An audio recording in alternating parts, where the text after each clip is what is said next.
The Excuse of Human Nature, Chapter 16. Man's cleverness is almost indefinite and stretches like an elastic band, but human nature is like an iron ring. You can go round and round it. You can polish it highly. You can even flatten it a little on one side, whereby you will make it bulge out on the other. But you will never, while the world endures and man is man, increase its total circumference. H. Rider Haggard. 1. Mortality teaches us more about ourselves. We are living upon the earth without the ability to remember anything outside the scope of what we learn from our current lifetime experience. Because we are human beings, we are affected by the subconscious energy of our essence. We are the only life form upon the earth that is affected by the essence in such a way that it causes us to imagine, ponder, wonder, and reason about ourselves and the world around us. The way that we imagine, ponder, wonder, and reason not only makes us unique, but also motivates us to act any way that we choose. Our actions, without being able to consciously remember anything beyond our current existence, have shaped the societies and cultures of human life. The life that we have established upon this earth for ourselves has caused us and the natural world in which we live a significant amount of misery and continual strife. Human nature has overcome and controls the majority of ordinary nature. Through using our free will and our unique mental capacities, we have created a reality that seems completely contrary to what was intended for our natural world. Usually, what we perceive as reality is a reality of our own creation. But it cannot be our true reality because it is not our true nature to cause ourselves misery and strife. It is our true nature to be happy. We are continually searching for this happiness and utilize everything in our environment to find it. Thus, so it appears, our true natures are in direct conflict with what the natural earth has the potential and capability to provide for us. The way the imperfect earth is set up in its natural state cannot provide human beings with what they desire, as it does every other life form found upon it. Those who are responsible for our existence and who placed us upon the earth purposefully intended for us to experience the opposite of all that is perfect. It was deliberate that while we are away from their influence and their direct and continual intervention, that we not experience true reality in regards to perfect human nature. During our time upon this earth, no one controls what we do or how we do it, except for us. Being left to ourselves, we impede each other's free will and cause ourselves and others much misery and suffering. We are here to experience an opposition to our true humanity. In the situations presented to us during mortality, we are able to see which course of action our humanity type would choose in any given situation. We learn what makes each of us feel comfortable and what causes us depression and discord. When faced with a situation, each humanity type reacts differently. We experience similar circumstances as everyone else at one time or another, while existing upon the earth in various human incarnates. In doing so, we learn more about the uniqueness of our true self. Once we recognize who we are able to accept who we are and remain comfortable with the choice we have made. This is what one would call, quote unquote, self-actualization. 2. We can recognize our humanity type by observing our own actions. When placed in a set of random, similar circumstances, we do not all act in the same manner. We have already concluded that in a perfect world, none of us could have known how we would act with our free agency under certain circumstances until we were placed in those particular circumstances. During our foundationalization process, we had the ability to observe the free-willed choices of others going through their second stage of human development in other mortal, imperfect worlds throughout the universe. We couldn't have imagined that we would act the same as the mortal people we were watching on other Earth-like planets. Though our advanced creators assured us that most of us would act the same if placed in a similar set of circumstances, it was very hard to accept this reality about ourselves. Our advanced creators do know how each of us would generally act when placed in any given circumstance. They do not know the exact reactions or actions we will make, but they can make a general and very accurate guess based on their vast experience over millions of years of watching human beings of different humanity types go through the same stages of human development. As explained previously, it is from their vast experience of being with us in a primordial perfect world that our creators knew just how many and what size of planets to place in our solar system. They knew each of our individual humanity types and prepared the appropriate worlds for us according to these quote-unquote types, which correspond to our own personal desires of happiness. From their limitless experience, they know what will make each of us happy. 3. Our actions prove why our free will needs to be controlled. Our understanding of true reality of the universal and eternal nature of human beings was established while being foundationalized. During this time, we encountered a problem with the issue of not being able to have sex, the ultimate human ability to utilize the body for its greatest sensory fulfillment. Unless we chose the Stellarian / service-oriented humanity type. We also learned that equality and respect for free will was the most significant part of being a human being. Therefore, we also found it difficult to accept that after our life as an imperfect mortal, most of us would not have the power and control over our environment, i.e., all matter, that only Stellarian humans possess. These dilemmas arose during our foundationalization when we were around our creators while having the ability to exercise our free will according to our own desires. They told us that we could become anything we wanted. We were not forced to meet any preset expectations of behavior, except when our behavior affected the free will of another. We wondered why all of us couldn't have the same power to control the elements as our creators, whether for the sake of serving ourselves, Lunarian humanity type, or so that we could create and command our environment to serve us, Stellarian type. None of us could completely understand why we couldn't have what our parents had regardless of our choice of humanity type.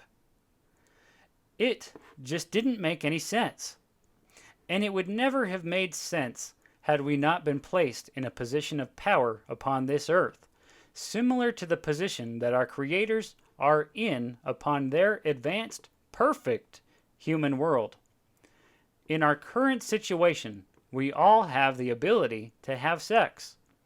And although we cannot control the source of all matter, we do have the ability to control our environment to a much greater extent than any other creature found upon Earth.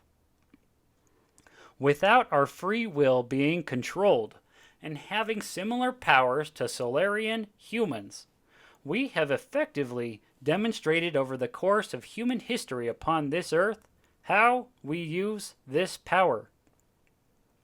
Our history convincingly proves that without something intervening to control and oversee our human nature, we will never be able to fulfill the purpose for which we exist, to experience continual and lasting happiness. 4. We can understand ourselves by how we act. How we use our free will on Earth is the key to understanding and solving the dilemmas. Why we can't all have sex and have equal power as our creators. We were faced with during our primordial upbringing. Our experiences in an imperfect world help us to realize what would happen if we had power to exercise our own free will without restriction. What would we do with this power? Would we use it to serve others, serve ourselves, or to have others serve us? What would we do if we had more knowledge, strength, control, and power than others? How would we wield this power over them? We could never have answered these questions unless we were provided the opportunity to exercise our free will according to the quote-unquote power of our individual essence. In other words, the humanity type we chose for ourselves after billions of years of existence in a perfect human society. Here is the key to the answers. If we are comfortable and content with how we act, then we are acting in accordance with our essence and true humanity type. If we are not completely comfortable with our actions, then we are not acting in conformity with our true humanity type. It's really that simple. Again, the quote-unquote power of our essence reflects who we really are, or better, who we chose to become during our foundationalization period. Our essence's power does not reflect who we have become, who we act like, or who we think we are in our current imperfect world. It only reflects who we really are. An imperfect world will never allow us to know our true selves, as we do not have the ability to access all the memories of our past lives. But it will allow us, according to the power of our essence, to know how we feel, comfortable or not, when we act. Existing in an imperfect world allows us to come to know and accept ourselves better by providing an experience where we temporarily forget who we are. This world provides opportunities for us to act in opposition to our true nature. If during mortality we knew without any doubt that we were Stellarian, for example, we would force our actions to align with our Stellarian nature. We would not experience what it is like to not act like a Stellarian, thus negating the purpose for our time in an imperfect world, to experience an opposition in all things. We must have the opportunity to act contrary to our true nature during this probationary time so as to learn to appreciate and enjoy being who we truly are forever. If we didn't have a contrasting experience to ourselves, how would we ever appreciate forever who we have chosen to be? 5. Our imperfect mortal actions do not always reflect who we really are. In review of what we know so far, we realize that anything we do becomes an actual pattern of energy that is stored in our essence. We know that when what we do balances with, or matches, an energy pattern found in our essence, we feel peace and contentment. On the other hand, when we act a certain way and create an energy pattern that does not match any found in our essence, we feel frustration, irritability, and unhappiness. We also understand that an imperfect body has a brain separate from our essence. This imperfect brain also records all the experiences of an imperfect world as accessible memories, though our conscious access to these memories is limited. Science recognizes these quote-unquote recordings and sometimes defines them as specific dendrites formed on the surface of our brain. We also know that the imperfect brain acts as a quote-unquote veil that generally prohibits the energy of the essence from being consciously recognized and used in our daily cognitive processes, or better, during our normal thinking patterns. We have learned that when we relax our minds, the power produced by our imperfect brain is reduced to a point where a small portion of the essence's energy is able to leak through to the place in our brain where we formulate our thoughts. We've referred to this place earlier as our inner, quote-unquote, movie theater. This is where we experience random and often disconnected events we call, quote-unquote, dreams or, quote-unquote, visions. We have learned that our, quote-unquote, self is a compilation of the experiences recorded in our past, the experiences we have today, and all those which will be recorded in our future. But the most important thing we have learned is that we are not what our imperfect brain recorded, records, or will record. We are what is recorded on our human essence. 6. Our mortal bodies do not determine who we are. A family of 8 siblings with the same DNA patterns will most likely produce different humanity types, depending on the essence that enters into the body of each child. This is why human beings with similar imperfect bodies and who experience the same upbringing will nevertheless act or react differently when faced with similar situations. Some children cry when a toy is taken away from them. Some fight to take the toy back, and still others find another toy to play with without responding negatively to having a toy taken from them. One of the examples our creators have allowed in our imperfect world to get this point across is in the case of identical twins. This paradigm will leave us without excuse for understanding the power the individual essence has over our actions. Each identical twin has the exact same body as its sibling, but neither acts exactly the same. How could this be? If only our physical brains are responsible for who we are. In the case of identical twins, both brains are from identical DNA patterns, but each essence that entered each body upon birth was uniquely different from the other. 7. We are provided real examples of our humanity's potential. Another example that has been allowed in our imperfect world so that we can understand the phenomena of the power of the essence and how it motivates our actions is in the case of individuals with Down syndrome. These people have been given specific physical bodies that appear more similar in nature than any other human body other than identical twins. Our creators specifically engineered this type of body for an important purpose.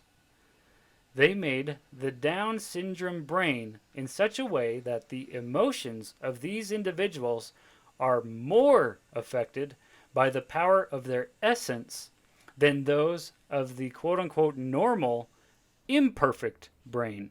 In other words, the quote-unquote veil is a little bit thinner in the head of a Down syndrome person. It is rare, if not impossible, to find a Down syndrome person who judges others, exhibits bigotry, possesses prejudice, or in any other way uses his or her individual free will to affect the free will of another. Of all of the people upon the earth, Down syndrome people are the most satisfied with their environment. Their nature is more like our perfect nature than any other human example given in an imperfect world. They do not seem to contribute to our world, as they have no incentive to gain knowledge, money, possessions, or any other item of quote-unquote success that most of us have placed value upon and continually desire. If they do desire any of these things, it is because the conditioning is forced upon them throughout their life. This conditioning is not natural for them, but must be patiently reinforced in them over their lifetime, which is generally much shorter than the average mortal. Nevertheless, the desire for anything a normal human being desires from the world is not part of their true human nature. These types of individuals do not seem to add to our society in an imperfect world, but in reality, they are truer to their foundationalized humanity type than the rest of us. They are the most humane people that exist. Their mental abnormality allows the energy levels of their essence, where our true humanity is stored, to have greater influence over their actions. Although they are inhibited in their desire for worldly things, they do desire what all of us do: to be valued, accepted, and respected. They want to be loved. These abnormal body types are a part of our education and probation upon this earth. They demonstrate the potential of a human being by showing how it is possible to respond to and treat one another. They provide us with an example of what we could become if we learn to adjust our actions to be more in line with our essence. We are not Down syndrome and do not act like them. Our imperfect world won't allow us to act like them. If we did, we would not be able to take care of ourselves and our basic human needs. Ironically, and for good purpose, we have an example of how to act in a world where we can't act the way that we should. 8. We act differently in the exact same situations. Some of us kill to defend ourselves, while others do not fight back and are instead killed. Some of us fight to protect ourselves and our possessions, when others instead run and give up their possessions. Some of us express our feelings by crying, while others of us get angry in the same circumstances. Some of us hate others and form personal prejudices, while a few of us accept everyone for whatever they choose to be. The various lives we live during our time on Earth allow us to be placed in a wide variety of different circumstances. In the end, when we are able to remember not only all of our experiences during our various incarnates in mortality, but also all of our primordial experiences during our foundationalization, we will be amazed at how we acted. When we once thought that there was no way we would act the same way as others did in a particular situation, we will be forced to accept that we did indeed act very similar. It will be a very humbling and self-actualizing experience. 9. The underlying cause of our actions is our humanity type. Every choice we make that leads to an action can be broken down into one of the three main categories that express each humanity type. 1. It is done for our sake alone. 2. It is done to get a response from another. Or 3. It is done for the sake of another. Although there are many different degrees of action, there is no free-willed action that does not fit into one of these three main categories. The following are a few of many, many examples of each different humanity type, in order to help the reader understand some of the unique attributes of each. Specific human situations experienced in an imperfect world are used below. Keep in mind that these situations are not the only ones that reflect each type. To list them all would be too voluminous and tedious to read. 10. Stellarian actions need outside stimuli to produce happiness. In the category of a Stellarian person, one who wants to be served, the action produces an energy that is not absorbed immediately by the individual. The energy produced must be reacted upon by an outside source of energy. Something outside of the Stellarian person uses its own energy to combine with the energy produced by the Stellarian act, and reflects the combination back to the Stellarian, who then absorbs the combined energy. An example of this is seen in the experience of being a stage actor. If an actor does not receive the applause, energy, back from an audience, an outside source, he or she will not be happy with him or herself. The audience takes the energy produced by the actor, the action itself, and combines it with the energy of appreciation, which is then reflected back to the actor.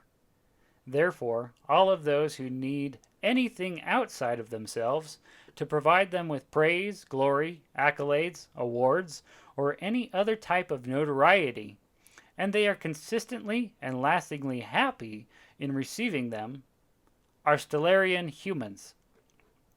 Those who cause trouble or drama in their lives, feeding off the negative attention they receive, and are not completely comfortable unless they are receiving this attention, are also Stellarian humans. 11. Lunarian actions and reactions are always self-serving. Every Lunarian action generates a reaction of some kind. As explained previously, each of our actions produces specific energy patterns. An action is the release of energy into our surrounding environment. In the category of a Lunarian person, one who serves oneself, the reaction, or the energy that is released, is isolated to the individual and absorbed only by the person who generated the energy acted in the first place. No one else is affected by the act. An example of this would be owning a home that one maintains not to please one's neighbors, but only to please oneself. Wearing clothes to please oneself, in spite of what others might think of the particular style, or acting in any way that satisfies one's own conscience without feeling one bit uncomfortable if others disagree with the action. 12. Stellarians act for the sake of others. A Stellarian person, one who serves others, acts and generates an energy that is only absorbed by others. None of the generated energy, the act, is absorbed or affects the Stellarian personally. This type of person feels more comfortable if their acts of kindness and nobility are not known by others. They also do not act in order to receive a personal, special feeling of accomplishment in serving another. Most imperfect humans feel compassion, which causes them to experience a negative imbalance that then motivates them to act. They are motivated to act not because it is in the best interest of another, but it is in their own best interest so that they do not feel a negative imbalance. Although true Stellarian acts are usually considered to be great personal sacrifices in the eyes of Lunarians and Stellarians, to a Stellarian they are not sacrifices at all, but necessary components of experience that give them joy. There is one exception to this rule: sex. The ability to have sex is the ability to generate enormous amounts of energy and absorb this energy back into oneself, or combine the energy with that produced by another, where both people then absorb the combination of the energy created. This is why the sexual experience, even in mortality, is so physically overwhelming. The sex organs produce energy levels unmatched by the energy produced by the rest of our sensory organs. But as explained, only Stellarian people will have sex organs to produce these kinds of energy patterns. Is it any wonder, then, why those who are not Stellarian would question the fairness and equality of why they are not allowed to have sex organs? 13. The universe exists only to serve human beings. As explained, the universe exists solely for the human being, the ultimate life form. It does not exist for the benefit of any other form of matter. All other forms of matter exist exclusively to complement and satisfy the human experience. There are no Klingons, aliens, one-eyed, enormous, two-headed scaly beings, or any other weird-looking creatures of unknown origin anywhere in the universe that are free-willed and have the ability to imagine and reason.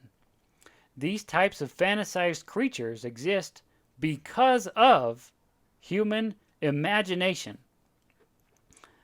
Good examples of human imagination and reason inventing real, non-free-willed creatures can be seen in the wide varieties of animals, birds, and insects on this planet.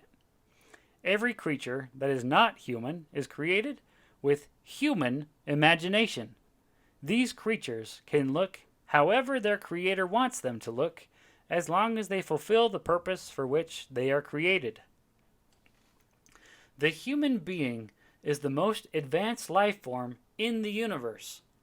All of the energy of the universe exists to serve humans. Every action and every reaction occurs because a human being makes it happen. All actions and reactions occur to serve human life in some way. This is how it has always been. This is how it is. And this is how it will always be. Worlds without end. 14. Science fiction based on an imperfect world. We should now understand how important it is that only Those who use the universe for the purpose for which it exists are allowed to have the power to control it. If it were not this way, then the same things we are experiencing upon this planet would be happening in all other parts of the universe. There would be intergalactic wars and bloodshed where one species of intelligence overwhelms and subdues or destroys a less advanced species. All of the science fiction we have created and imagined in our world could be our reality in an imperfect world.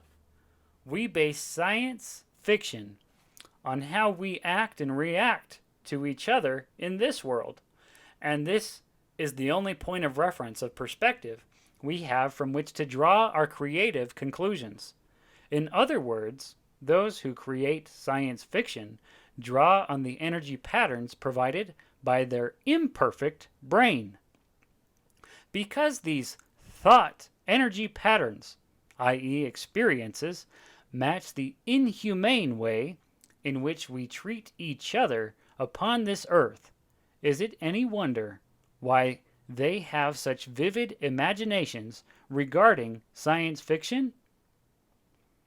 15. The universe is controlled by advanced humans.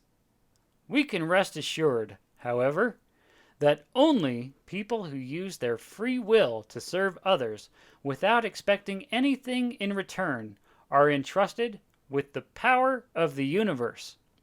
This is why the universe appears to be in such an exact and consistent order. This is why we have not encountered, nor will we ever, the alien creatures we have invented in our heads and in the virtual fantasy worlds of our computer games and movies. The only beings we have to fear are ourselves and every other imperfect human who exercises their free will without regard to our own. 16. Experience proves why few should have power over all things.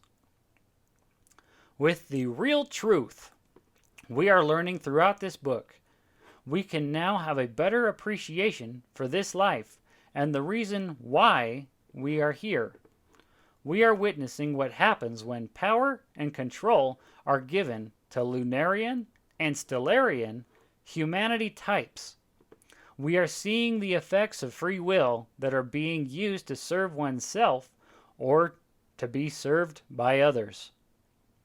As mentioned in Chapter 8, we have never had a government that serves the interests and needs of all people equally. In some instances, we have been given the chance to vote for those whom we want to serve us. We have had the freedom and liberty to exercise our free will to have anything we want or to be anything we want in this world. Despite these quote-unquote freedoms, we are still experiencing the negative effects that occur to our happiness when the improper humanity types wield power over us. 17. Stellarians are uncomfortable being leaders. In this imperfect world, there has never existed a Stellarian essence that has inhabited the body of any leader, judge, or any other person who exercises authority over another for any reason, unless the person in fulfilling the role of a leader or judge is completely unhappy and frustrated with the position they are forced by circumstance to hold over others. It is, and will always be, inconsistent with a Stellarian nature to take away the free will of another human being, unless the person's act of free will is taking away the free will of another. 18.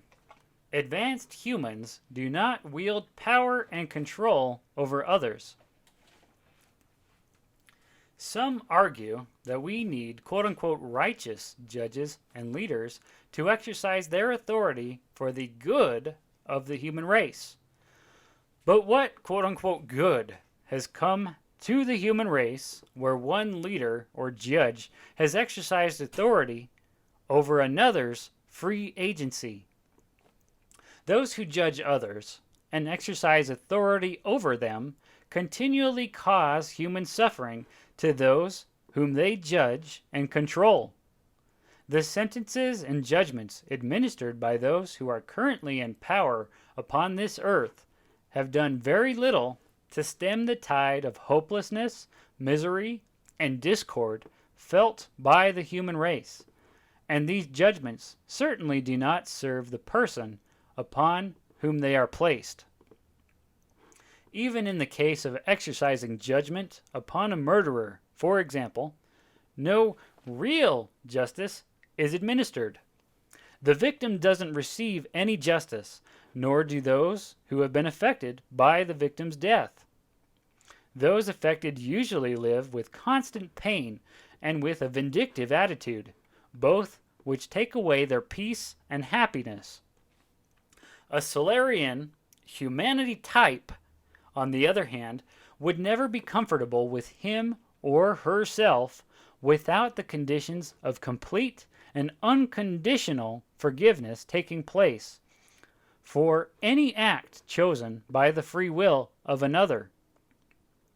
Many leaders on earth have exercised their power and control over free agency by taking from the rich and giving to the poor. None of these has ever been in Stellarian. There are those who prosecute and punish those who take away the free agency of others through murder, theft, rape, incest, and many other seemingly inhumane acts. None of these acts can be done by a Stellarian without a considerable amount of discomfort and remorse. How do we know this? Because advanced Stellarian humans are responsible for this world, and they do not intercede and take away the free agency of any person who commits a quote-unquote crime against another.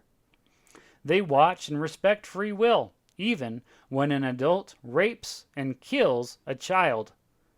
If mortal, a Stellarian would never be consistently and continually happy in using his or her free agency to take away the free agency of another, no matter what the act was.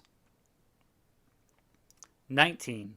Imperfect and inappropriate leaders are expected in an imperfect world.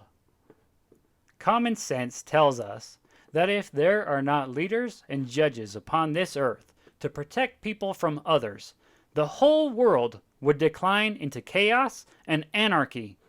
This is true. But isn't chaos and anarchy the complete opposite of the perfect human society?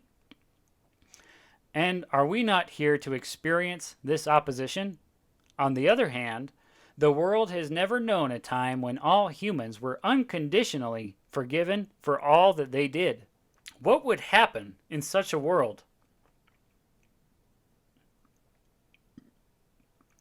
No one in an imperfect world can answer this because none has yet experienced it. Although these contrasting points of view are interesting to consider, neither leads us to proper understanding of the true reality. What is really going on here upon the earth? If there are advanced human beings who are monitoring what is happening, why don't they step in and do something? 20. The motivation behind our actions is much different in a perfect world. Those who cause chaos, anarchy, or any inhumane act towards another are doing so because in this life, their imperfect situation allows them to, whereas in a perfect world, they wouldn't even consider it. In mortality, they have the power to act according to their own free will. They can kill if they want. They can steal if they want. They can rape if they want. No one takes away their free will to do these things if they want. Although the leaders and the judges of this world prosecute, convict, and punish those who do these things, the fact remains that each person still has the free will to do what he or she wants, in spite of what the consequences might be. In contrast of each situation, although humans retain their free will in both instances, humans act perfectly in a perfect world and inhumanely in an imperfect one. There is one major difference as to why. The motivation behind the use of free will is much different in each world. 21. An imperfect body motivates us to act against our true humanity. People do what they do because they are motivated by a physical or emotional need. Using an extreme example, a person rapes another because the rapist seeks to fulfill a need that he or she has at the time.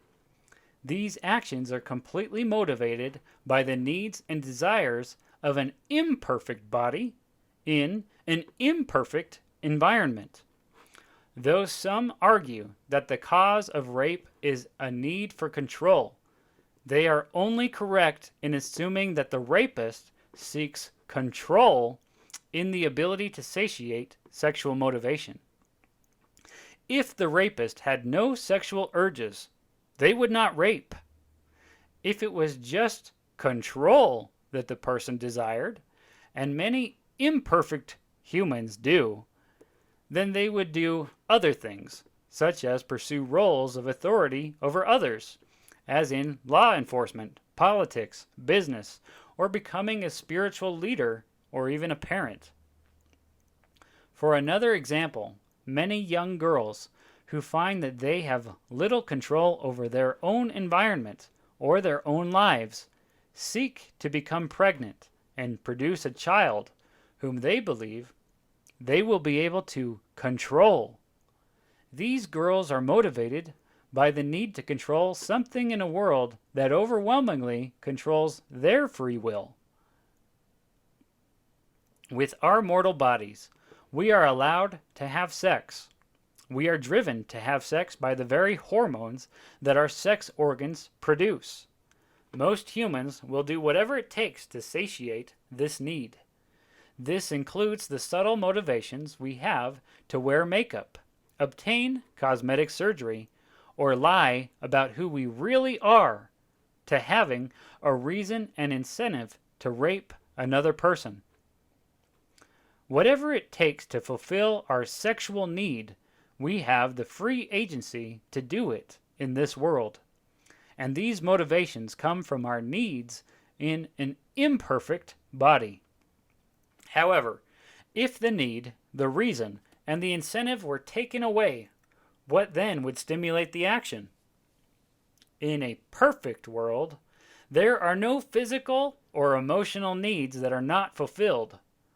Consequently, there is no motivation in a perfect world to act against our humanity. 22. The needs of the imperfect body must be met. In an imperfect world, we have physiological needs that must be met, and these physical needs often create secondary but powerful psychological needs. We have physical needs to breathe, eat food, drink water, and excrete the parts of the foods and liquids that our body does not process completely. We need sleep. Most need sex. As these needs act upon us, our bodies are subject to the laws of nature and seek to maintain a state of equilibrium. Every one of our cells seeks a state of homeostasis because the need for equilibrium is pre-programmed into them. Our imperfect bodies depend on our surrounding environment to take in and let out everything needed in order to maintain this state of balance. Obviously, our needs are not always met in this imperfect world with our imperfect bodies. 23. A perfect body eliminates physiological needs. But what needs would there be if we had a perfect body? We've already explained that the perfect body is not subjected to the surrounding environment. Instead, the quote-unquote laws of nature are subjected to the perfect body. We've discussed how our essence is an energy factory that takes the parts used in the basic structure of all matter from its surrounding environment and turns them into the energy that we need for the perfect body. In the perfect world, we do not need to breathe, eat food, or drink water. The only excrement that leaves our body is in the form of the parts of the basic structure of all matter we took in the first place. In other words, the perfect body, quote-unquote, inhales.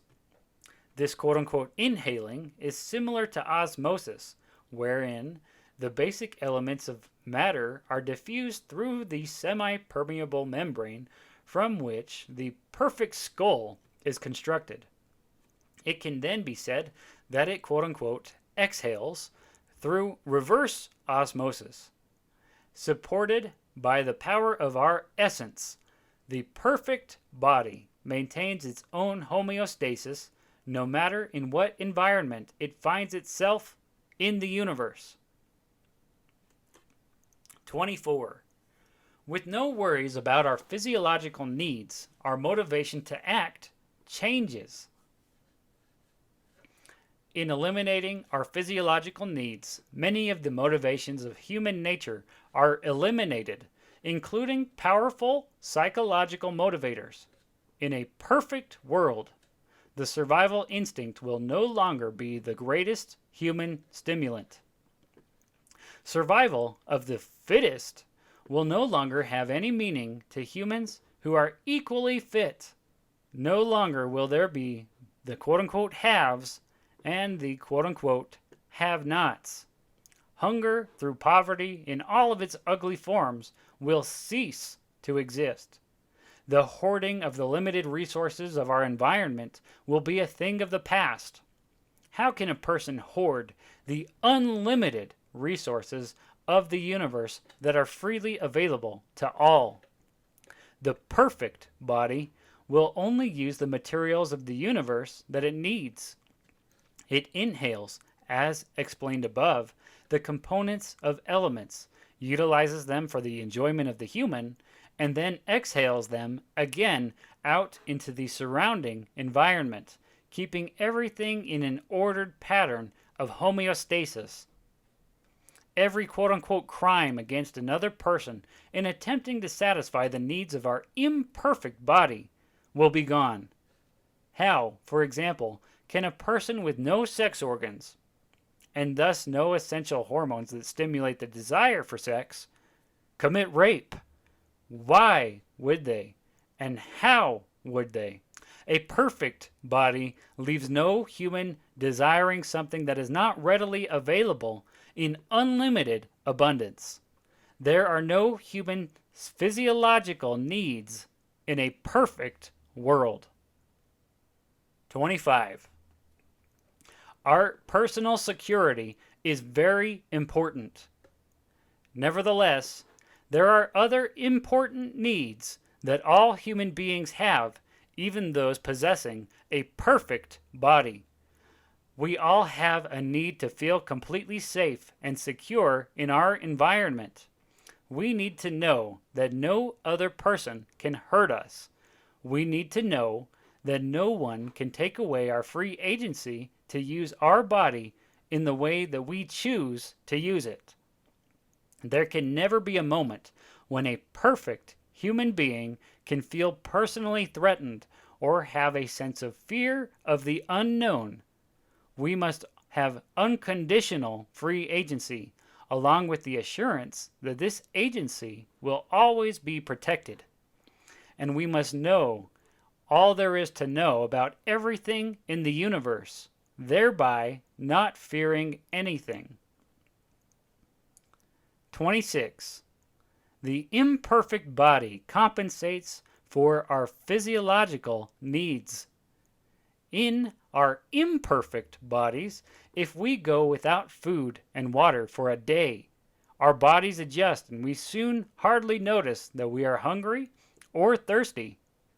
If our body is subjected to the extreme conditions of weather, it will adjust to the point that we have become accustomed to the cold or heat over time.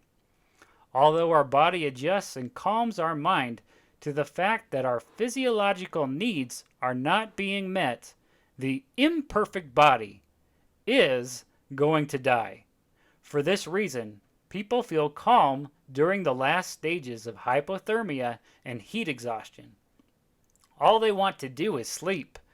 The desire to sleep is the body telling the brain, you don't want to experience what is going to happen next, so go to sleep. It is the merciful way that our imperfect bodies are constructed, so that we would not experience or remember the trauma preceding death to which our imperfect bodies are often subjected. Few people who experience a physically traumatic event can remember the pain or even the last few moments leading up to the trauma. But when a person experiences an emotionally traumatic event, the memory is much stronger than other memories stored in our brain. Emotional stress is a greater contributor to our unhappiness than the lack of fulfilling our physiological needs. 27. We need to feel valued and accepted. Emotional needs account for the greatest source of happiness and unhappiness in our lives. They include the need of intimate relationships with family and friends. They include the romantic relationship that is developed beyond the physical part of sexual intimacy. Many people have sex with each other, but the consistent and lasting happiness really comes in the day-to-day experiences one shares with their partner long before and long after the sexual need is met. These needs are what we associate with quote-unquote love, as we have discussed previously. The more the person, animal, or thing meets our emotional needs, the more quote-unquote love, value, we feel towards it. These emotional needs also include the need of self-esteem, which relates to the need to be treated equally and with the same respect as others. Because of the respect we received in the primordial world, as recorded in our essence, we have a constant need to feel confident that we are equal with everyone else. 28. Having our emotional needs met is important to happiness. Physiological needs, therefore, take a back seat to our emotional needs. Some people deny themselves food and water so that their bodies will be just the right size and shape to fulfill the need to be accepted by others. Some deny themselves sleep so that they can accomplish things that others might see as worldly or material quote-unquote success. Each of us at one time or another has used our body and its senses to act in a way that is not consistent with our true nature, so that others would accept and respect us.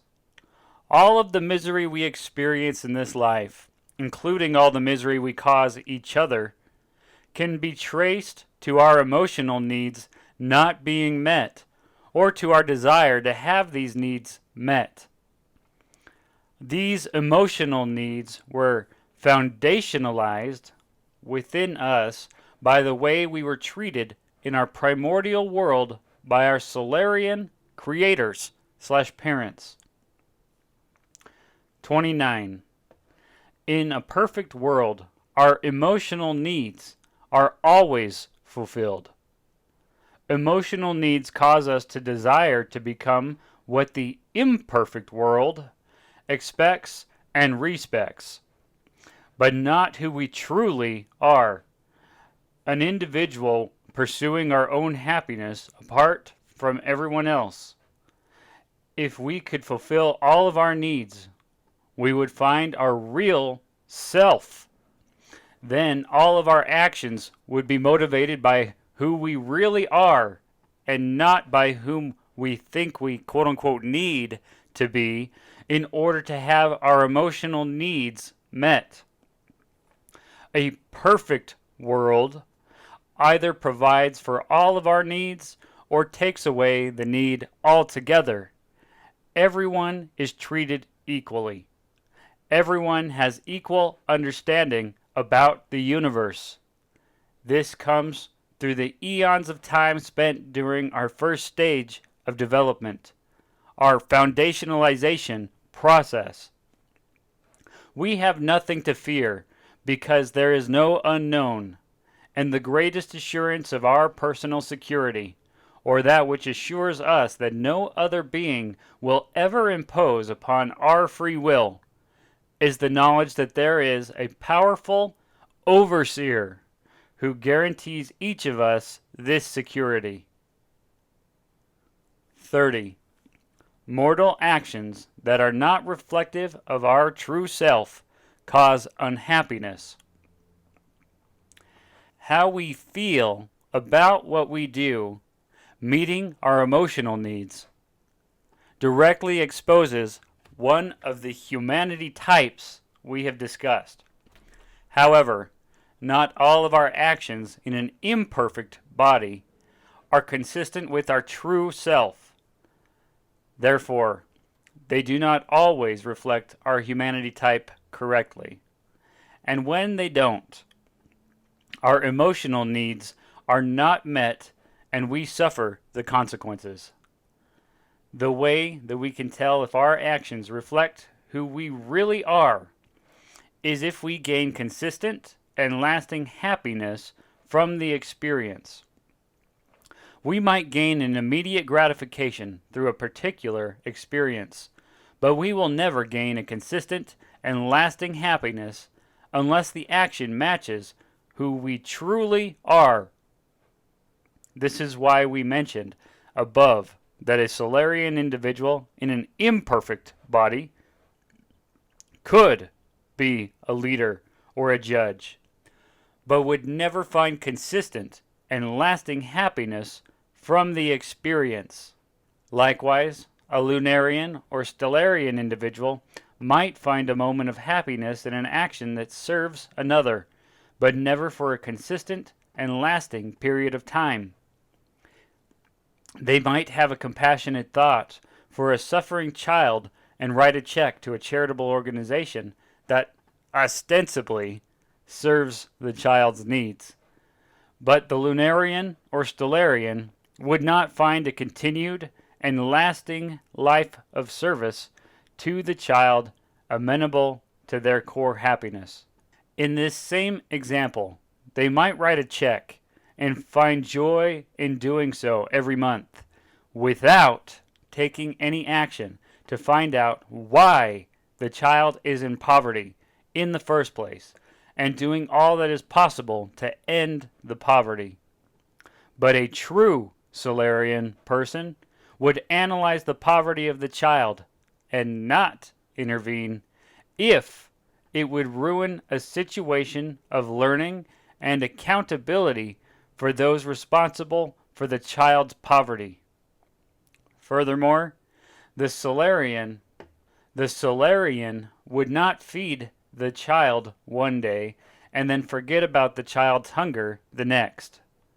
In other words, a Stellarian would act in everyone else's best interests in addition to the child's. If it was appropriate to do so, and in the best interests of all other humans affected by the child's poverty, the Stellarian would give up their life to improve the child's situation. They would have to, or they wouldn't be able to find any consistent and lasting happiness in existing if they knew a child lived in a state of poverty. Without giving up their own life, they will never find consistent and lasting happiness living in a world where poverty and inequality exist. 31. The wrong people are now in power. Most humans upon this earth are of the Lunarian type. They want to serve themselves and not be responsible for the happiness of others. And although they are fewer in numbers, Stellarians are typically more well known. Stellarians generally wield the power in politics, business, entertainment, culture, and social organizations, and are the ones who commit most of the crimes against other people. They are the ones who use the greatest amount of energy to seek to be seen, heard, accepted, and acknowledged by others. They need to be served by others. In all that they do, however, including here in Mortality, Stellarians, as well as everyone, are never condemned by their creators for having chosen the course of happiness of being served by others. They have this right, and it is the responsibility of the advanced Stellarians to serve them in all of their needs and allow Lunarians every opportunity to serve themselves. However, the lessons of our imperfect world will prove to the rest of us and to them, Stellarians and Lunarians, that they should not be given any power or control over the free will of others or the matter that makes up all things in the universe. During mortality, we experience what they do with this power and control. They support and perpetuate an imperfect world and would even continue to do so if placed in a perfect world, thus causing it to fall into imperfection. 32. It is hard for Stellarians to find happiness. Stellarians are the most unsatisfied with the overall environment of an imperfect world. Mortality is not set up to allow Stellarians to be their servants, nor are the human societies of an imperfect world conducive to a service-oriented atmosphere. Stellarians are the most insecure of all human beings and turn to many forms of physical and emotional manipulation in their quest to receive the outside stimuli they need to be happy. Some of the physical manipulations that they use are the stimulants that directly affect how they think. Drugs, both natural and synthetic, which include alcohol, wine, and the other intoxicants that affect our brain, and also quote-unquote medicines created by quote-unquote wise scientists and prescribed by quote-unquote wise physicians. Place the partaker in a position where they no longer crave extrinsic stimulation. However, Lunarian and even Stellarian people in imperfect bodies will often also use these same types of physical stimulants to manipulate their brain into a state where they, too, no longer are aware of the fact that they are unable to find consistent and lasting happiness in an imperfect world. 33. Emotional manipulation is used to get gain. Stellarian humanity types most often use emotional manipulation to gain some sort of outside stimuli, although Lunarians and Stellarians also are prone to the use of emotional manipulation from time to time in their imperfect bodies. Each does it for a different reason, i.e., as described previously in the way energy patterns are exchanged between each individual and their surrounding environment. Lunarians will use emotional manipulation to serve their own needs, and Stellarians will use it to serve the needs of others. In the value system of quote-unquote love, for example, a Stellarian will strike back at their lover if the lover, the object of their affection, uses his or her free will and desires not to be with the Stellarian any longer. Stellarians find a temporary emotional balance in believing that they can cause just as much pain and sorrow to their unfaithful partner as was caused to them. They use emotional manipulation, and sometimes physical manipulation, to create an extrinsic stimulus that serves their needs. A Lunarian, on the other hand, is more likely to walk away from the broken relationship and internalize the pain. They do not seek revenge, but would rather not have anything to do with the person again.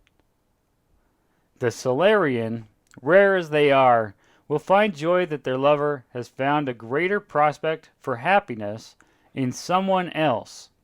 However, it would seem highly unlikely that the partner of a Stellarian person would ever want to leave or find someone better at quote-unquote loving them, since the Stellarian is a service-oriented person. 34. Human beings have egos.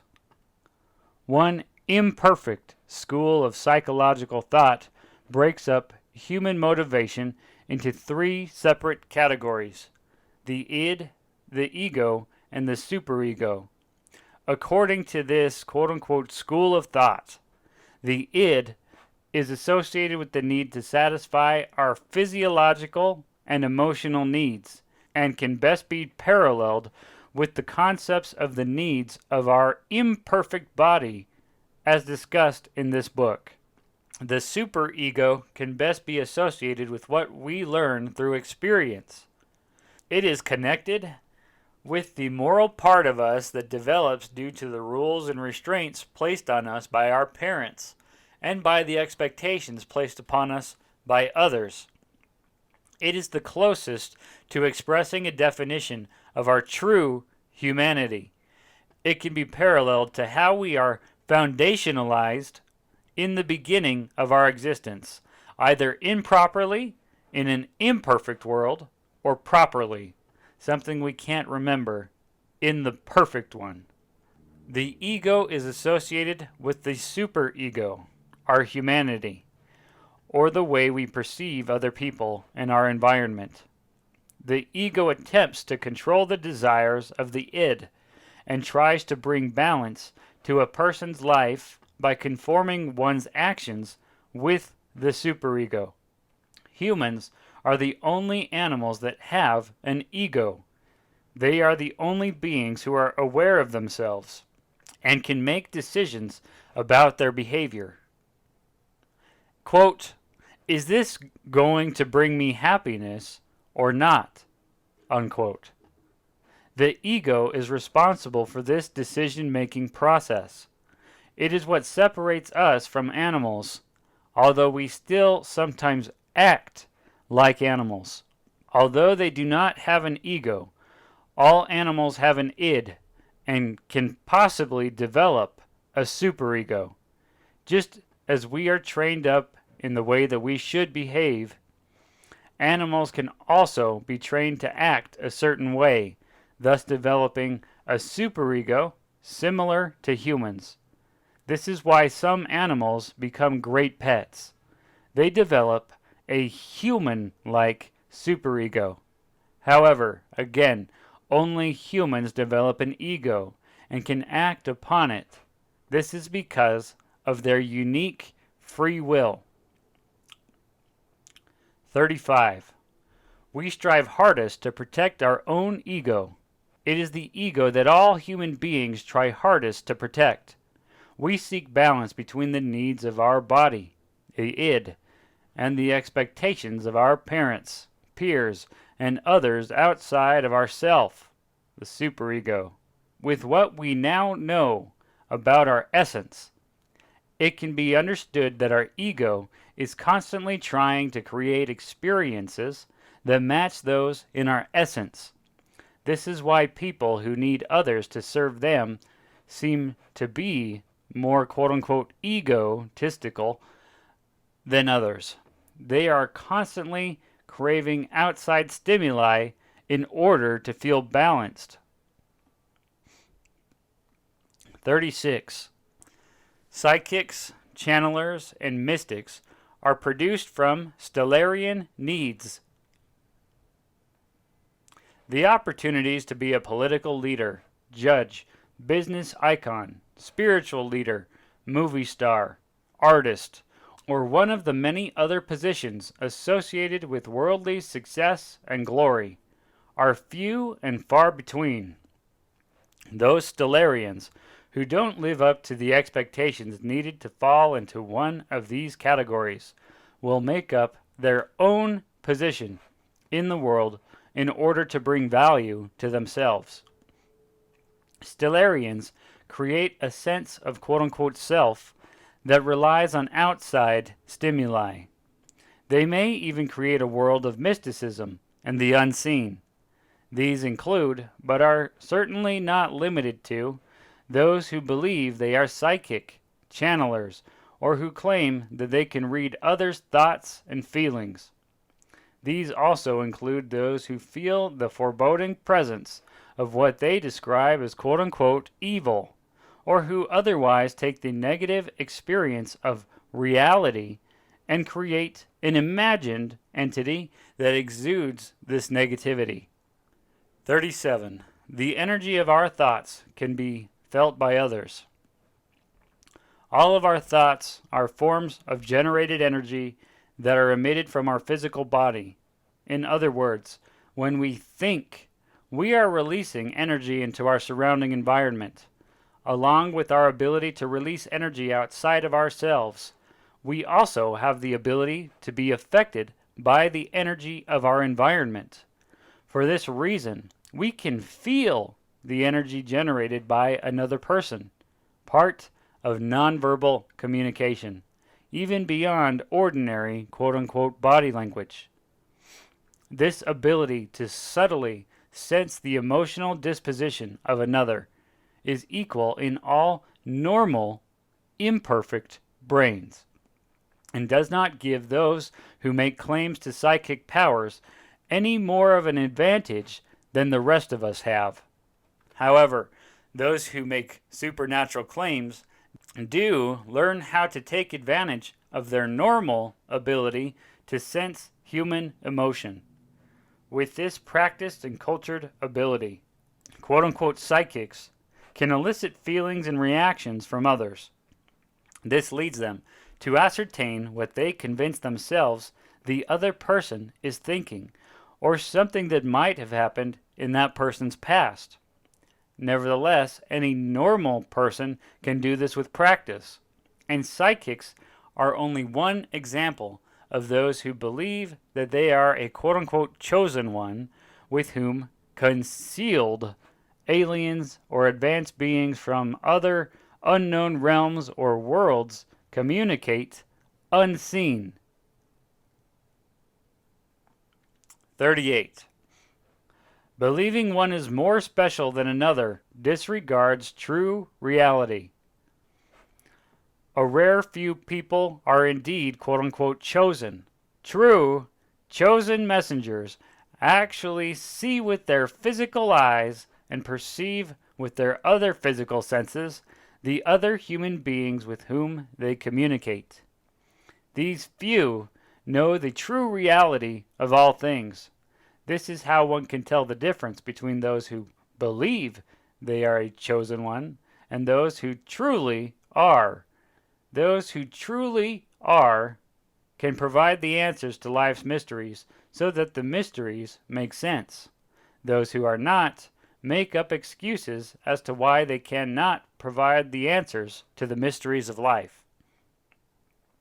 True chosen ones will also always give the credit for their knowledge to their having spoken face to face with an advanced human in a true physical body. The mysteries of life are simply all those things that advanced human beings know that those in mortality cannot remember. No true messenger in an imperfect body can know what advanced humans know without being given the knowledge from an advanced human being. A true messenger can answer any question about human reality, whereas a self-proclaimed but false quote-unquote chosen one cannot. Although there are many people on Earth who make claims of communication with those on other worlds, there are very, very few who actually do. A true messenger's communication with those on other worlds pertains to all humans and would never create a following or a separation between human beings. A message of real truth would always support unconditional equality and fairness. Those who falsely make claims of having some supernatural power or ability that others do not support real truth and rather create inequality. When confronted with skepticism from the majority, Stellarians will hold fast to their egos and protect their claims of false reality with just as much energy as they used in creating the reality in the first place. It is hard to convince a Stellarian that their reality is of their own making, because in doing so, they lose personal value. Their ego is threatened. However, a Lunarian or Stellarian who has developed these false quote-unquote Stellarian propensities will never be consistently happy abiding in their claims. These often come to a proper realization of what is taking place in their mind. When confronted with the real truth that all of these experiences are really happening in their own mind, they are more apt to change their perception about themselves because they don't have the same need as Stellarians. Hence, they find a greater balance and joy in knowing that they are not any more quote-unquote special than anyone else. 39. Our emotional needs create false realities. The real truth will show that what Stellarian people claim they can do is actually the truth. However, their perception of what is actually taking place is skewed by their inability to consciously explain how their personal phenomenon works. All they know is that it does. What they do not realize is that every one of us has the same capabilities that they have. We are all psychics and channelers and can read each other's thoughts and feelings through nonverbal body language, as explained previously. With a little practice and concentration, we could also convince others of our own unique powers. We have all felt a foreboding presence of some sort or another, though many choose to describe that feeling as simply a negative experience and not necessarily a quote-unquote evil one. And as presented for the first time in this book, we are all capable of receiving energy patterns or frequencies from the advanced human beings who created our solar system and placed us here. But we are always assured that not one of us will receive any special treatment. Advanced beings react with all of us in exactly the same way, and these energy patterns will never be negative ones, if from an advanced Stellarian. 40. All have the ability to experience phenomena. The difference in the phenomena experienced by those who need to be served by others Stellarian, and by the other humanity types, the majority of the rest of us, is that Stellarians concentrate a great deal of energy on doing what all of us could do if we applied the same concentration of energy to the effort. Most of us simply choose not to. Every phenomenon created in a person's mind can be shared by or created by everyone else equally. It all depends on how much effort we put into creating it. 41.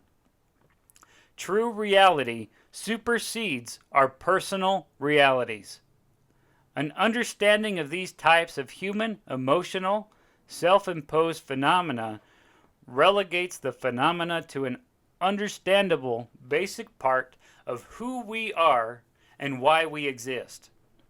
Unfortunately, for those who need the outside stimuli of praise and the other means of compensation from others, whether monetary or emotional, the revelation of the real truth will force them to seek some other form of stimuli to serve their needs, or they will reject the real truth altogether and continue to maintain their status as someone special, whether they can accept it or not.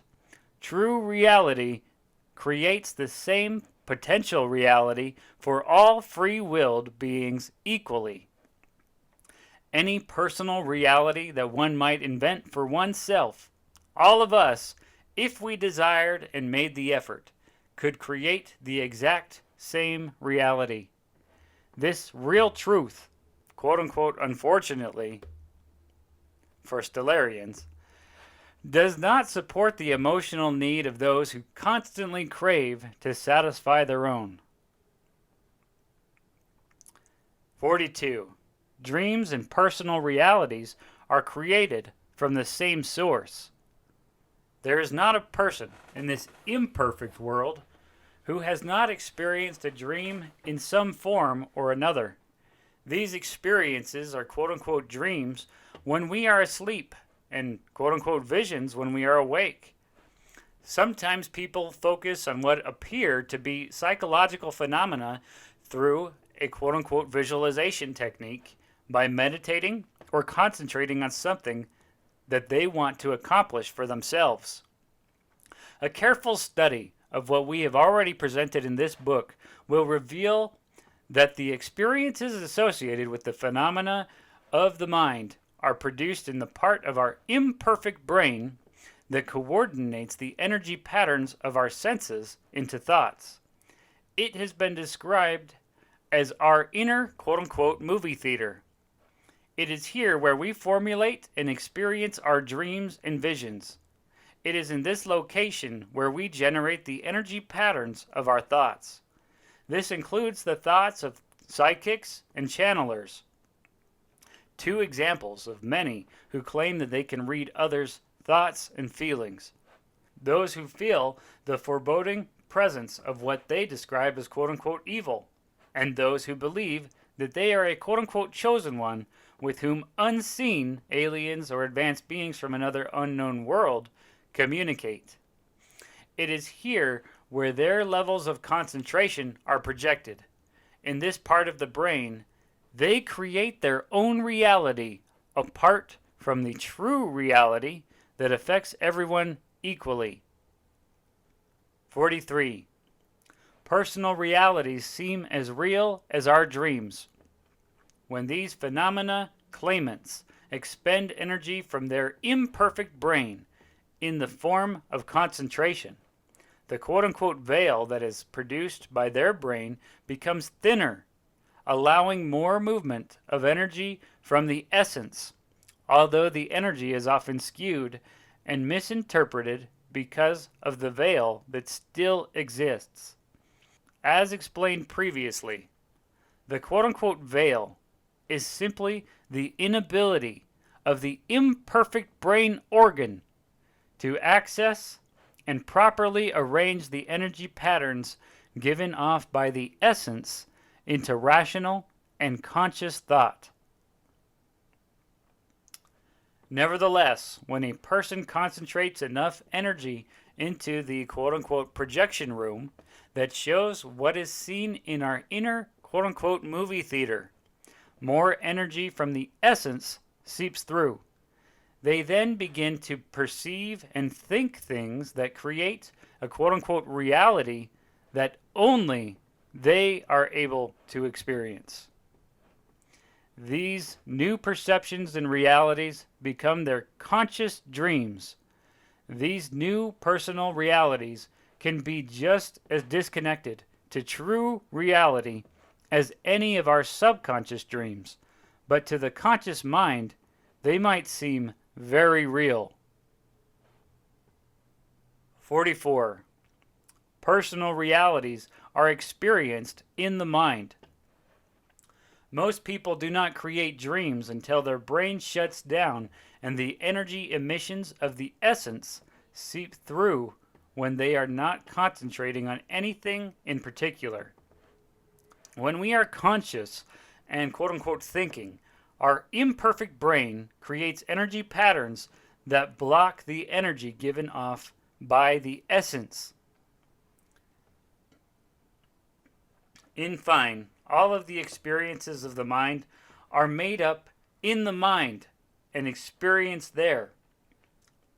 Psychic feelings, channeling voices, reading others' thoughts and feelings, sensing quote-unquote evil, or feeling we are quote-unquote specially chosen, are all consciously made up thoughts. Dreams are subconscious thoughts. Nonetheless, whether our thoughts are experienced subconsciously or consciously, they are all simply that. Only our thoughts.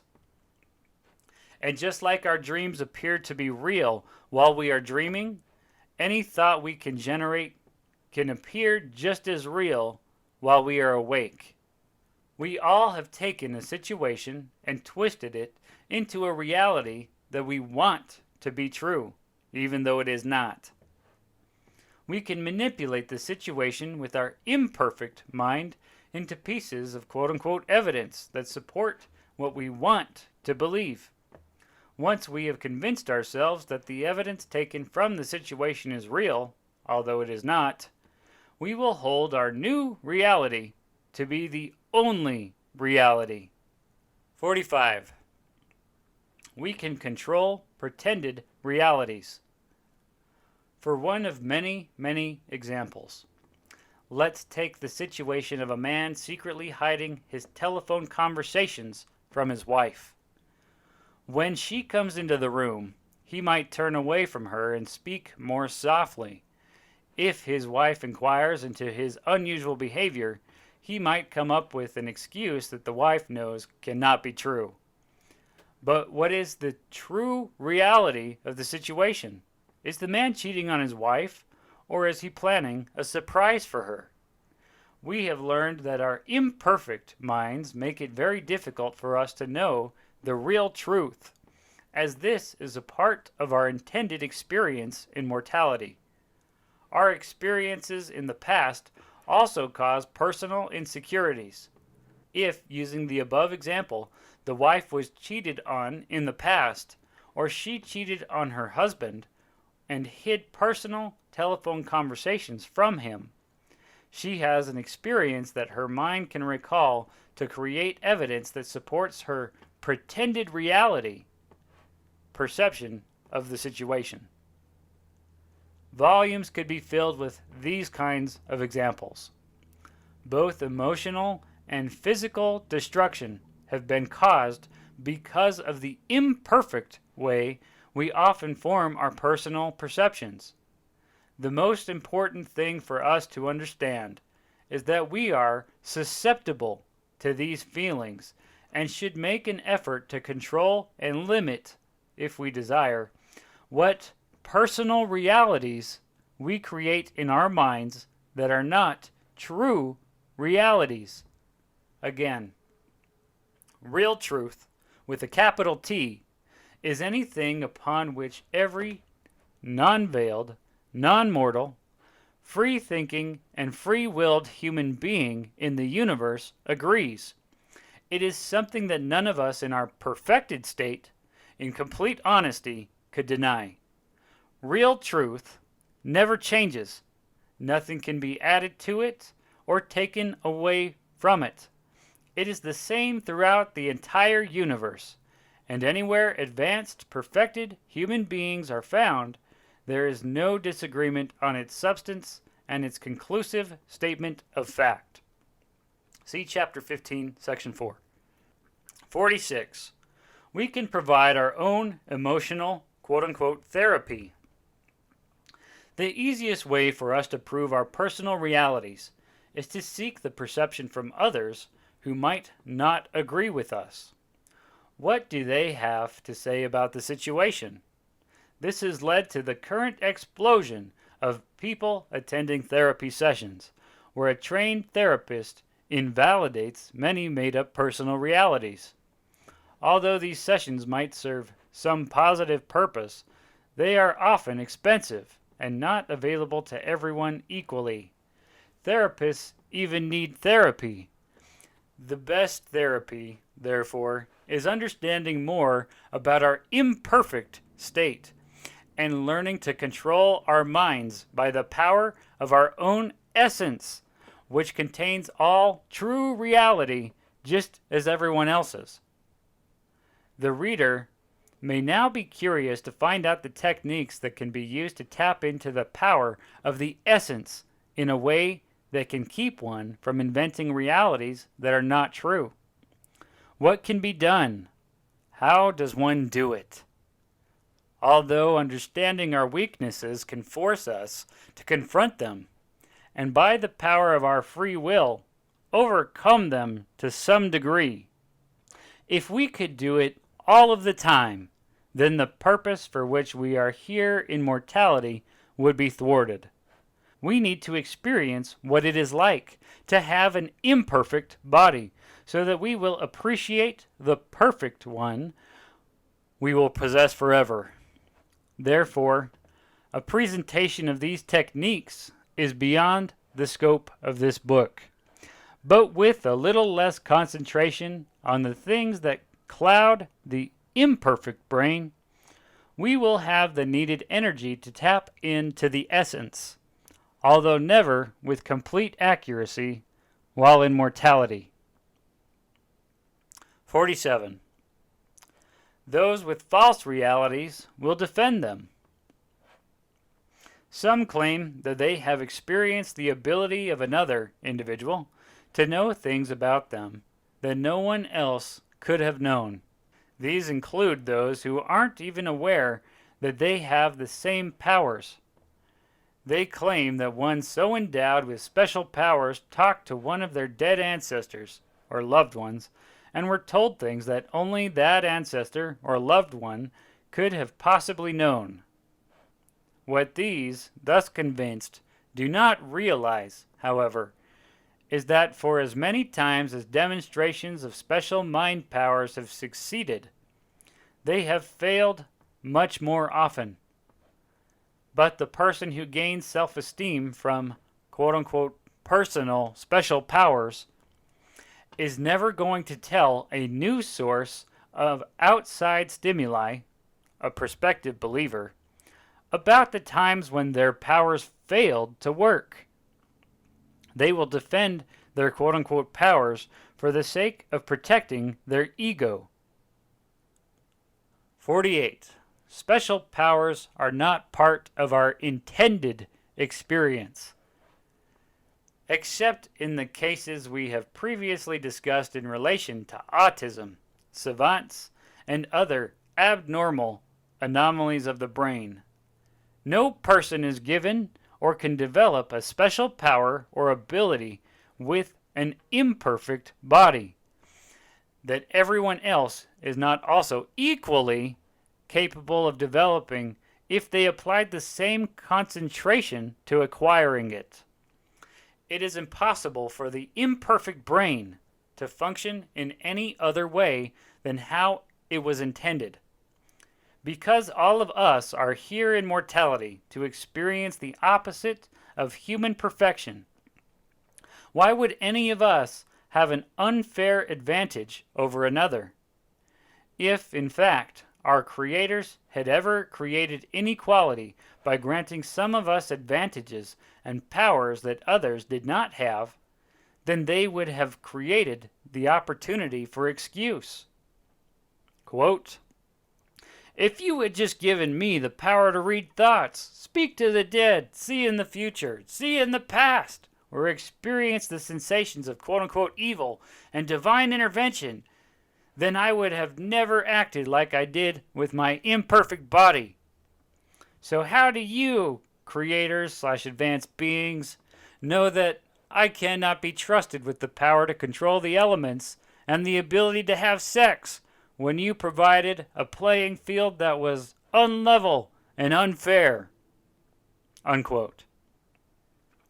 49. Everything is fair and equal to all. Our creators never have been, nor will they ever be, respecters of persons. We are treated equally in all things.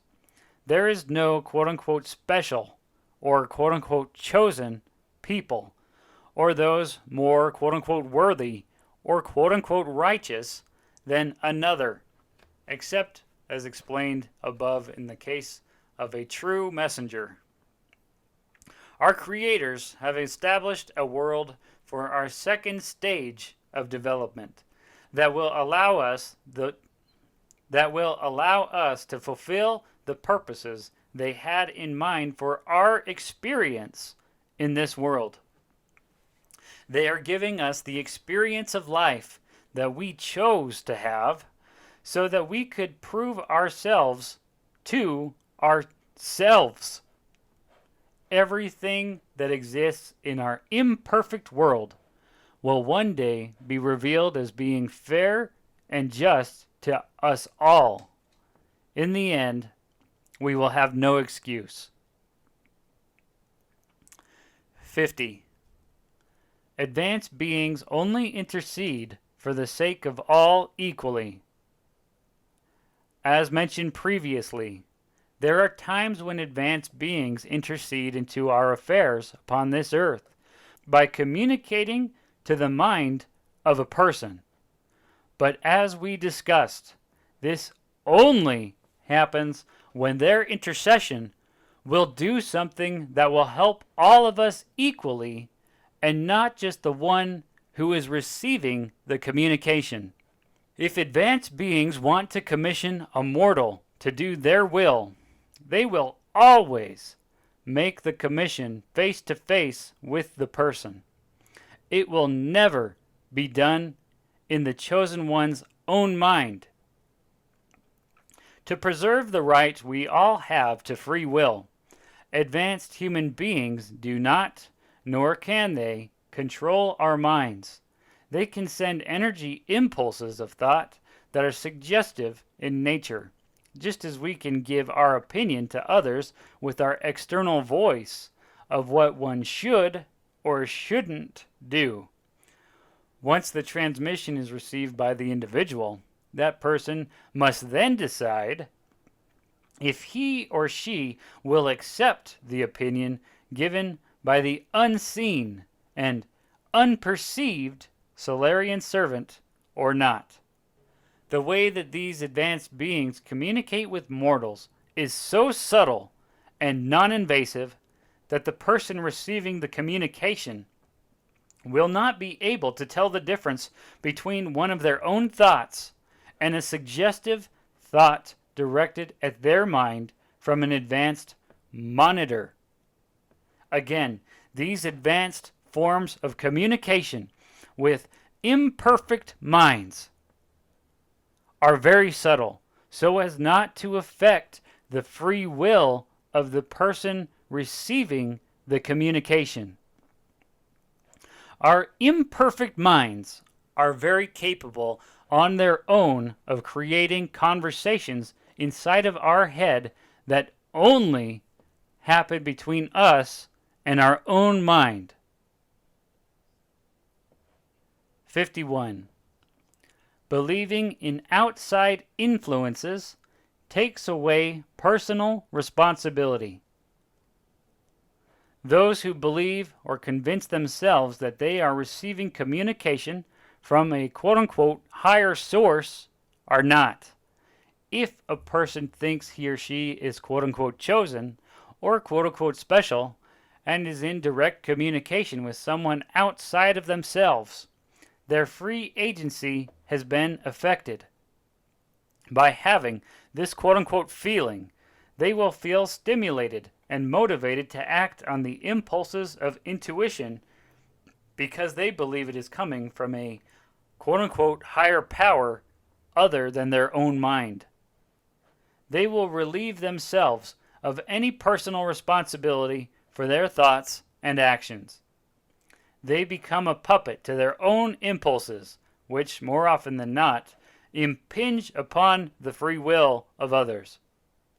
Unfortunately, for those so inclined to these quote-unquote feelings, one day they will learn that everything they did when they believed they were serving an extrinsic quote-unquote higher power is a direct reflection of their true self. They will be solely responsible for their actions and have no excuse that some outside force, of either good or bad, compelled them to act. 52. There is no such thing as a quote-unquote higher power. There is no such thing as a quote-unquote higher power. Or better yet, our individual essence is our personal quote-unquote higher power. As discussed previously, all human beings are equal when it comes to the knowledge stored in our essence. By the time our primordial foundationalization ended, when we lived in the solar system of our creators, we knew all they knew, even all there was to know about the universe and how it related to us. This knowledge was necessary so that we could choose the correct humanity type for ourselves.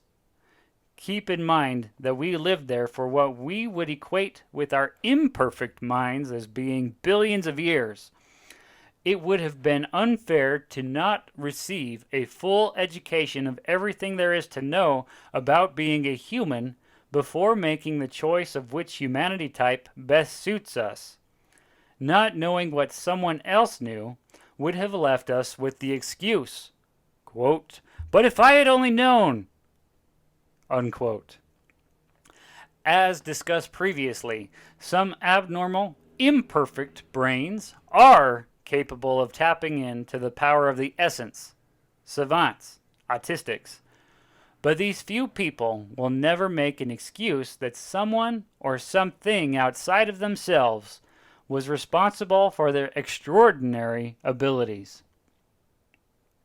If a quote-unquote higher power is responsible for their special ability, then that same power is also responsible for their inability to tie their shoes without outside help. 53. Body type does not affect perfect knowledge.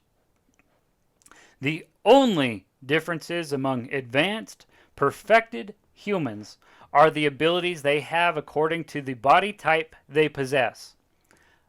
A quote-unquote ability has no reflection on one's knowledge and experience. In contrast, some of the greatest imperfect minds in our current world are vastly inhibited in their physical abilities. The renowned physicist Stephen Hawking is a good example of a person who has a lot of worldly knowledge with very limited ability to use it. If it were not for the technology available to him, he would not be able to utilize what he knows. However, keep in mind what Hawking knows is not real truth. His mortal knowledge is based on theory and speculation, and his study of reality is based on what others before him have conjectured, combined with what he adds to their imperfect conclusions. But his essence is just as powerful and filled with just as much real truth as any other humans in the universe. 54. Most people want to serve themselves. We have discussed various types of mortals who, by being true to themselves and what brings them happiness, become those who need outside stimuli to serve their needs. These are the typical Stellarian humanity types, and they are just as perfect as the other humanity types. Now, we will discuss what the majority of people do who are the Lunarian type, those who want to serve themselves. These types are prone to be the followers of the Stellarian types in an imperfect world. This is the reason why most mortals are followers instead of leaders. They would rather follow another person so that they do not have to expend the energy themselves. Lunarians find more balance in internalizing their emotions and coming up with a conclusive response to their environment that satisfies just them. They have no need, stimulus, or motivation to share what they believe, or better, what satisfies them with others. Some of their credos would be, to each his own. Leave me alone, and I'll leave you alone. I respect what you think, so respect what I think. And I'll do my thing, you do your thing. 55. Most find comfort in belonging to a group. Lunarians do things that make a personal statement about themselves that does not require an outside response to their actions in a positive or negative way. They are not comfortable when the quote-unquote spotlight is on them. They find most social interactions bearable when they can dissolve quote-unquote into the woodwork and be a part of what everyone else is doing. They can never lead others because they would find no joy in telling others what to do when they themselves don't know what is even right for them while residing in an imperfect world. Lunarians are constantly searching within to find out who they are because they are honest with themselves and accept the conclusion that they do not know who they really are. They try many different things in life to see what works and what does not. These join forces with others who are like-minded and experience a quote-unquote groupthink mentality. They are prone to avoid conflict with others, especially the Stellarian types, and join together in various types of group settings, which satisfies their immediate need to understand themselves. They listen to different quote-unquote leaders and decide which ones meet their current emotional needs. Once joined with a particular quote-unquote group, they avoid critical thinking and do not find any need to analyze the reality that their group provides to them. They become comfortable with their choice of a particular group and avoid expressing any viewpoint that is not consistent with others in their chosen group, even when their own personal balance is affected by the consensus of group thought. 56. Most people gain from being led by others. Lunarians make the best soldiers, employees, political bureaucrats, and spiritual followers who promote and support a quote-unquote higher authority other than themselves.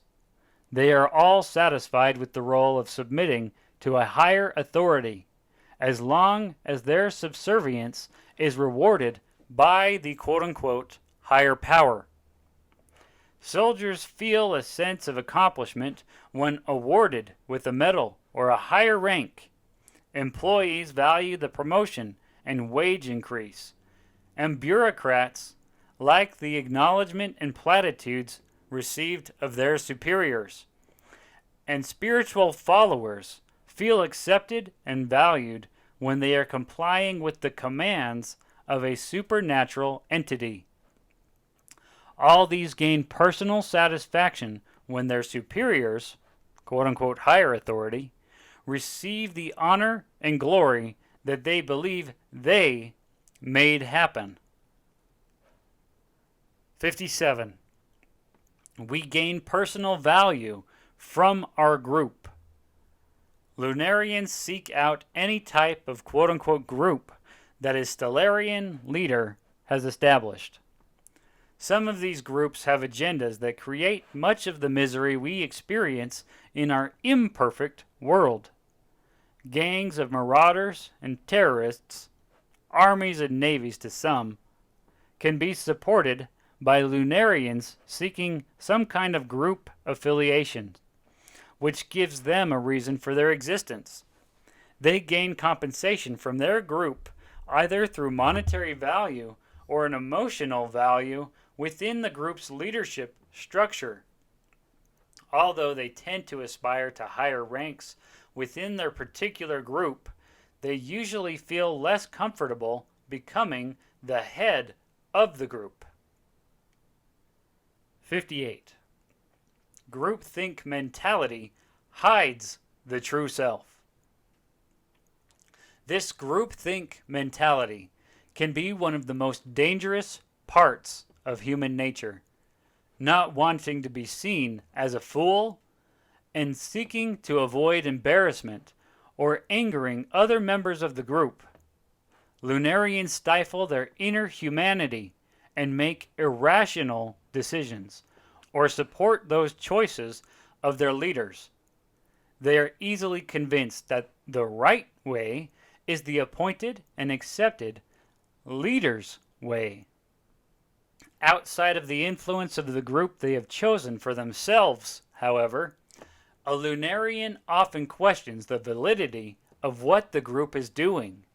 When alone, a Lunarian is more inclined to act responsibly and more humanely, more in accordance to the alignment of our human essence, than when they are with their chosen group.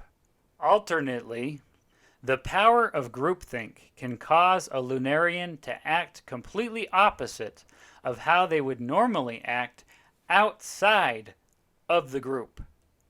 Most of the wars, genocides, and human atrocities are a result of the Lunarian, the majority, groupthink syndrome. 59. Groups produce a unifying energy. When groups of people join together with a specific, unified purpose, they generate powerful levels of energy through groupthink mentality. When thus united, those in the group sense extraordinary feelings of emotional, personal power. Attending a sporting event, for example, generates enormous amounts of energy, which affects the overall emotional and physical state of an individual.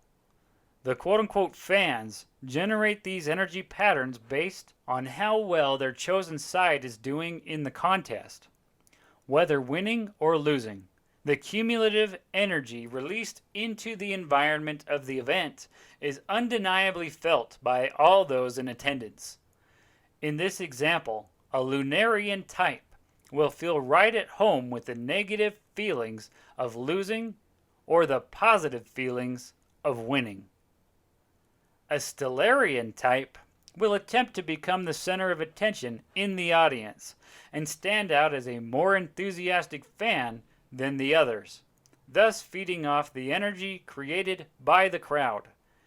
In complete contrast, a Stellarian would always feel a sense of uneasiness and sorrow for the side that is losing. Regardless, Stellarians are least affected by groupthink mentality. 60. Group energy aids the group's cohesiveness. The strong energy generated by groups of people leads to the cohesiveness of the people within the group. It also causes the people to desire that others outside of the group join them to feel the same energy that they are experiencing inside the group. Likewise, when a member of the group leaves, there is a sense of sorrow and alienation shared by the cohesive energy of the group members who remain. All belief systems in an imperfect world produce groupthink mentality. These groups are usually started by a charismatic Stellarian who is looking for someone in his or her environment to satiate his or her inner longing for attention and praise. Like an over-enthusiastic fan, group leaders feed on the desires of the group and motivate the members of the group to explore and expand their agreed-upon belief system. 61. Group cohesiveness can cause human misery. As indicated above, this human phenomenon of groupthink mentality is responsible for the justification and support of wars, carnage, and genocide of others who are outside of, quote-unquote, the group. Members of, quote-unquote, the group can turn off their humanity and cheer for the destruction of anyone outside of their group just as easily as a sports fan can turn off human compassion and consideration for the visiting team. There is no emotional difference. The greater the cohesive bond, the energy generated, of, quote-unquote, the group, it is easier for its members to turn off any concern for anyone outside of the group. These cohesive bonds form first between the individual and whomever provides value to the person, the people they quote-unquote love, then continues with the bonds formed with the family unit, then with the community, then with the nation, and then with the rest of the world. The formation of bonds outside of the individual causes great problems with humanity. One's family, community, and nation become more important than another's family, community, and nation. And in the defense of one, the destruction of the other is justified. 62. Groups that do not support free will are a constant threat to free will and humanity. Because we, Homo sapiens, quote-unquote wise ones, are continually trying to find ourselves, we are responsible for the creations of the many quote-unquote groups in our imperfect world. We are usually unable, with our imperfect brains, or at least unwilling, to realize which groups benefit the overall human race and which ones do not. The litmus test, however, is quite easy. Because the greatest part of existing as a human being is the ability to exercise our free will. Any and all groups that inhibit this free will in any way cannot be good for our humanity. The worst groups are those where free will is not allowed at all or is extremely restricted. These groups control what their members think and do and threaten banishment and sometimes even death to anyone who leaves, quote-unquote, the group and uses his or her free agency to think differently. These groups are led by authoritarian, Stellarian leaders who have convinced their followers that only they know what is right for humanity, not allowing their members any choice in the matter. This type of groupthink mentality is in complete opposition to how our humanity was foundationalized in the beginning. It is the greatest threat to our peace and happiness. 63. There are no groups in a perfect world. During our foundationalization, our Stellarian creators had no expectations of us. They let us become separate and unique individuals, exercising our free will to become who we wanted to become, not who they wanted us to become. In a perfect world, there are no quote-unquote groups, just individuals experiencing their own personal happiness. Once we are again in a perfect world, the need to question who we are and why we exist will no longer be part of our emotional makeup. In the perfect world, we will know that we exist for ourselves. We will know that the universe exists for each of us individually.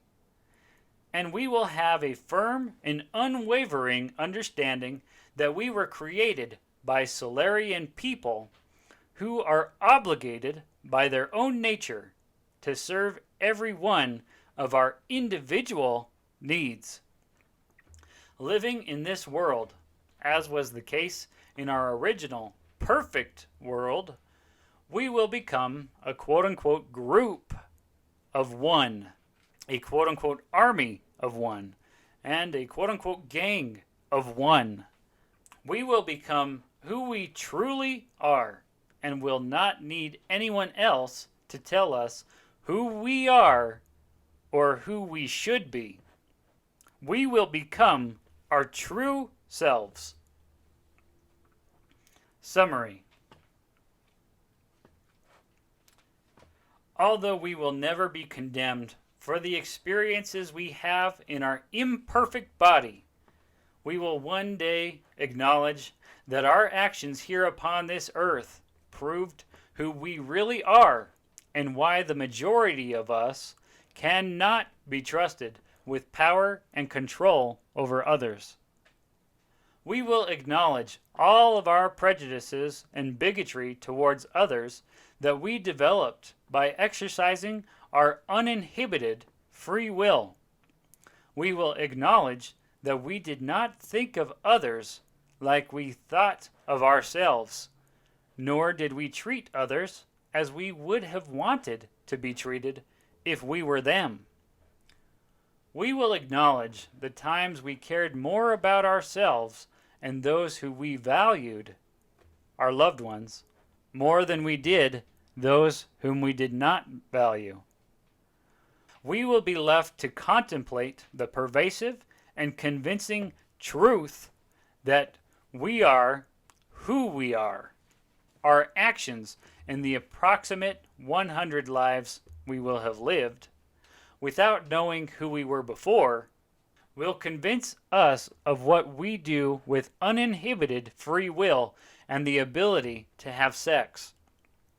Most of us will no longer question whether or not we should be granted the power and ability of a creator. And with some frustration, most of us will realize and accept that we will never have the ability to have sex again.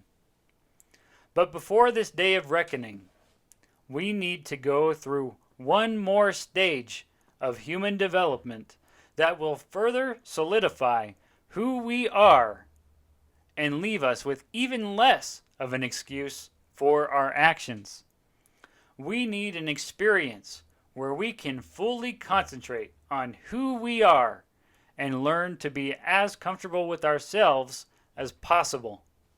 We need to experience what it is like to live in a perfect world with an imperfect body.